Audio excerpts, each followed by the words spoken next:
हमने class 10th geography के तीसरे चैप्टर को स्टार्ट कर दिया था और इस चैप्टर से रिलेटेड लगभग हमने मोस्टली टॉपिक को कवर कर लिया है।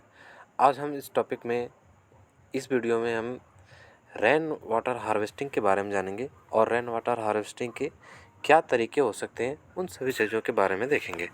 रेन वाटर हार्वेस्टिंग का मतलब क्या होता है? जब बरसात का पानी होता है उसको कलेक्ट करना और उसको स्टोर करना, यही घटना कहलाती है rain water harvesting. Rain water harvesting and methods, rain water harvesting क्या होता है और उसके तरीके क्या हैं, इन सारी बातों को हम इस टॉपिक में डिस्कस कर लेंगे।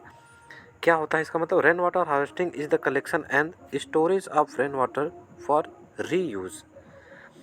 In ancient India, people developed many techniques to harvest rainwater, groundwater, river water and flood water।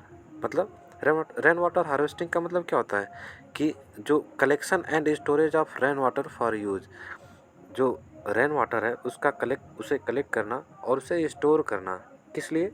Reuse के लिए, दोबारा यूज करने के लिए। यही स्थिति क्या कहलाती है? Rain water harvesting.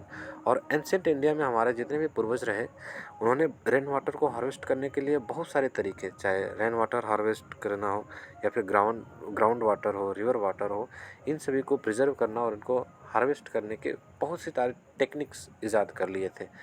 उन तरीक़ों के बारे में हम पढ़ेंगे। पहला हमें पढ़ना है गुल या कुल।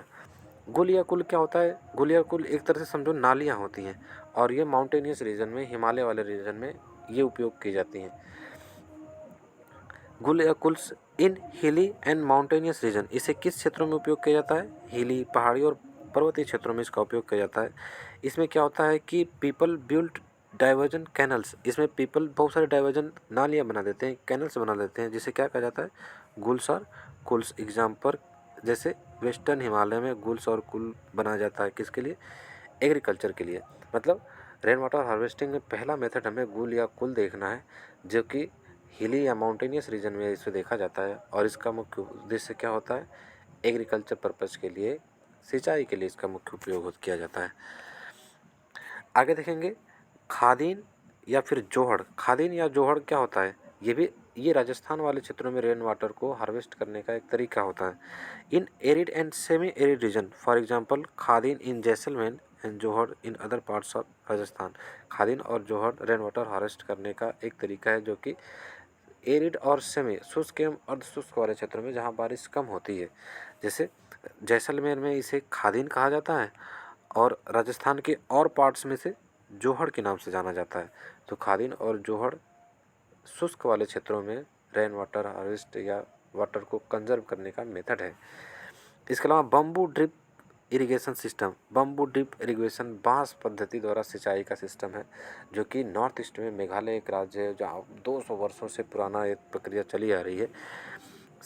This system is in practice for 200 years in Meghalaya. Bamboo drip irrigation system ये मेघालय में प्रैक्टिस किया जाता है, जो कि लगभग 200 साल पुराना ये प्रैक्टिस है। इसके अलावा रूपटॉप रेन वाटर हार्वेस्टिंग, छत वर्षा। रूपटॉप रेन वाटर हार्वेस्टिंग मतलब छत वर्षा, जब बारिश होती है तो छत पर पानी जो कलेक्ट होता है, उसी पानी को हम पाइप के माध्यम से जब कलेक्ट कर देते हैं, इसे क्या कहते हैं? Rooftop rain water harvesting. और ये ज़्यादातर कहाँ प्रैक्टिस किया जाता है? राजस्थान और शिलोंग, मेघालय वाले क्षेत्रों में। इसके अलावा अगला क्या है? टाका एंड अंडरग्राउंड कुंड्स। जो अंडरग्राउंड कुंड्स होते हैं उन्हें टाका कहा जाता है। ये भी कैसे क्षेत्रों में होता है? ये राजस्थान के ही क्षेत्रों में या एरिड वाले, सेमी एरिड वाले क्षेत्रों में किया जाता है। और ये किन क्षेत्रों में है? राजस्थान के बीकानेर, फलेदू और बाड़मेर। आपको बस ये टेक्निक क्या है और ये तरीका किन क्षेत्रों में उपयोग किया जाता है, बस यही ध्यान रखना है। जैसे रूपटॉप रेन वाटर हार्वेस्टिंग, सिर्फ आपको ये समझना है कि ये रूपटॉप वाटर हार्वेस्टिंग होता क्या है। जब बारिश के द्वारा छत पर पानी कलेक्ट होता है तो उसे जब पानी के माध्यम से, जैसे बारिश हो रही है, बारिश के माध्यम से ये पाइप हमने लगा दिया और पाइप को हम एक नीचे ज़मीन के नीचे टैंक से जोड़ दिए, तो ये रूप पर जो छत वर्षा हुई इसको हमने कलेक्ट कर लिया, इसे क्या कहते हैं? रूप टॉप रेन वाटर हार्वेस्टिंग। ऐसे ही जब हम घर के बीचों बीच या घर के अंदर टाँका के रूप में पानी को कलेक्ट करते हैं तो इसे क्या कहते हैं? टाँका या अंडरग्राउंड टैंक्स। और ये प्रैक्टिस कहाँ किया जाता है? राजस्थान के बीकानेर, फलेदी और बाड़मेर वाले क्षेत्रों में। और रूफटॉप वाला कहाँ उपयोग किया जाता है? राजस्थान और शिलोंग वाले क्षेत्रों में। और इसके अलावा इनुंडेशन कैनल्स, इसे वेस्ट बंगाल में उपयोग किया जाता है। और जब वेस्ट बंगाल में क्या किस लिए किया जाता है? वहाँ के खेतों की सिंचाई के लिए। रेन वाटर हार्वेस्टिंग में हमें एक बात पॉइंट्स हमें ध्यान रखनी है कि Tamil Nadu become the first state in India which had made roof top rain water harvesting structure compulsory. Tamil Nadu Bharat का पहला राज्य था, यह एकमात्र राज्य था जिसने roof top rain water harvesting के स्ट्रक्चर को बनाने के लिए कंपल्सरी कर दिया था। मतलब यदि roof top water harvesting methods आप नहीं उपयोग कर रहे हैं तमिलनाडु में, तो आपके खिलाफ कानूनी कार्रवाई भी की जा सकती है। ठीक है, तो अभी तक हमने रूफ टॉप या फिर रेन वाटर हार्वेस्टिंग के बहुत सारे तरीके पढ़े, जिसमें हमने सबसे पहला पढ़ा था गुल या कुल। और गुल या कुल ये किन क्षेत्रों में उपयोग किए जाते हैं? हिली या माउंटेनियस रीजन में। और गुल या कुल क्या है? ये कैनल्स हैं, नालियाँ हैं, जिसके माध्यम से एग्रीकल्चर किया जाता है, खेतों की सिंचाई की जाती है। बस इतना ही इसमें आपको ध्यान रखना है। इसके अलावा हमें क्या ध्यान रखना है? खादीन और जोहड़, और ये ज़्यादातर किन क्षेत्रों में प्रैक्टिस की जाती हैं? सेमी एरिड या फिर एरिड वाले क्षेत्रों में। राजस्थान के कुछ अशुष्क एवं अर्धशुष्क वाले क्षेत्रों में इस तकनीक का उपयोग किया जाता है। और जैसे जैसलमेर में इसे खादिन कहा जाता है और राजस्थान के अन्य पार्ट्स में से जोहड़ कहा जाता है। इसके अलावा bamboo drip irrigation system Meghalaya में प्रैक्टिस किया जाता है। और roof top rain water harvesting Shillong और राजस्थान के कुछ क्षेत्रों में। टांका और कुंड, ये भी राजस्थान के बीकानेर, बाड़मेर और फलोदी में इसका उपयोग किया जाता है। साथ ही साथ इनुंडेशन कैनल्स वेस्ट बंगाल में इसका उपयोग किया जाता है। इसके अलावा तमिलनाडु एकमात्र फर्स्ट ऐसा राज्य रहा जिसने रूफ टॉप वाटर हार्वेस्टिंग के स्ट्रक्चर को बनाने को कंपलसरी कर दिया था। ठीक है, अब हम देखते हैं कि अभी तक हमने जितना इस टॉपिक से पढ़ा, उस टॉपिक को पढ़ने के बाद क्रक्स ये निकलता है कि हमारे पास वाटर स्केर्सिटी है, पानी की समस्या है। भले ही हम पानी की समस्या को डैम्स या मल्टीपर्पज़ प्रोजेक्ट के माध्यम से दूर करने का प्रयास करते हैं, क्योंकि मल्टीपर्पज़ प्रोजेक्ट के द्वारा हम नहरों के माध्यम से उन क्षेत्रों में पानी पहुंचाने का प्रयास करते हैं जहां पर पानी नहीं है, या पर उन क्षेत्रों में जहां पर बरसात ही कम होती है। लेकिन इससे हमारा पूरा काम नहीं हो पाता, तो सरकार क्या करती है कि लोगों को पर्याप्त पानी सुनिश्चित हो पाए, बहुत सारी योजनाएं चलाती हैं।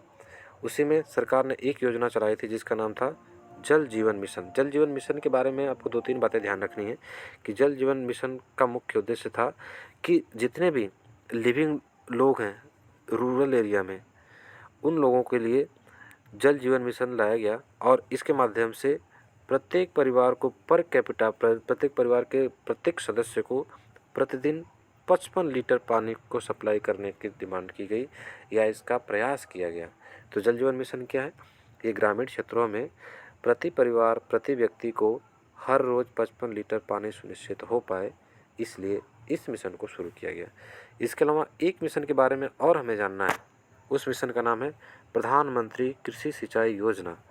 प्रधानमंत्री कृषि सिंचाई योजना के इसके कुछ उद्देश्य हैं, उसे देख लेते हैं। To enhance physical access of water on the farms. मतलब प्रधानमंत्री कृषि सिंचाई योजना के नाम से ही हमें पता चल रहा है कि इस योजना के माध्यम से खेतों तक पानी को आसान पहुँच सुनिश्चित किया जाए ताकि कृषि हो पाए।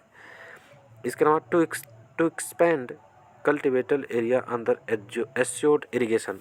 और जब उन क्षेत्रों में पानी आसानी से पहुंच जाएगा तो जितने भी कृषि क्षेत्र है उसका विस्तार ही तो होगा।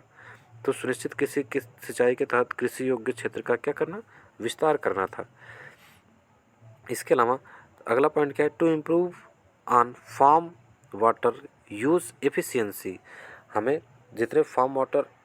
जितने भी कृषि में पानी का उपयोग करते हैं उसकी एफिशिएंसी का उपयोग करते हैं किया जाए। जैसे ये ड्रिप सिंचाई है या स्प्रिंकलर सिंचाई है, इसके माध्यम से हम जितना भी पानी उपयोग कर रहे हैं उसका बहुत ही प्रभावपूर्ण उपयोग कर रहे हैं, एफिशिएंट उपयोग कर रहे हैं। जैसे मान लीजिए हमारा एक चौड़ा सा खेत है और हमने बीच में ही कोई फसल लगाई है।